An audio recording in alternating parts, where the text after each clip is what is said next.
ఉమ్మడి నెల్లూరు జిల్లా నాయుడుపేట మండలం పన్లూరు గ్రామానికి చెందిన నట్టేటి చెంగయ్య గ్రామ సమీపంలోని పొలాల వద్దకు వెళ్లేందుకు జాతీయ రహదారిపై నడిచి వెళ్తున్నాడు. ఈ క్రమంలో నెల్లూరు వైపు నుంచి తిరుపతికి వెళ్తున్న ఆర్టీసీ బస్సు చెంగయ్యను వేగంగా వచ్చి ఢీకొనింది. ఈ ప్రమాదంలో చెంగయ్య అక్కడికక్కడే మృతి చెందాడు. స్థానికులు పోలీసులకు సమాచారం అందించడంతో పోలీసులు సంఘటనా స్థలానికి చేరుకుని మృతదేహాన్ని పోస్టుమార్టం నిమిత్తం ప్రభుత్వ ఆసుపత్రికి తరలించారు. ఈ మేరకు కేసు నమోదు చేసి దర్యాప్తు చేస్తున్నారు.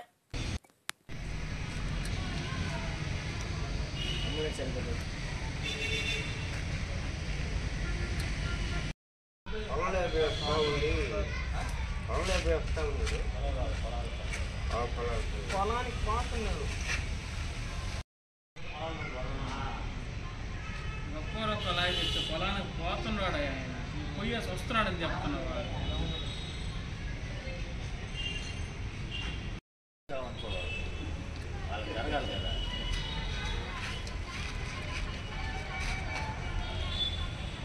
మరిన్ని న్యూస్ అప్డేట్ కోసం A3 న్యూస్ ఛానల్ని సబ్స్క్రైబ్ చేసి బెల్ ఐకాన్ను ప్రెస్ చేయండి.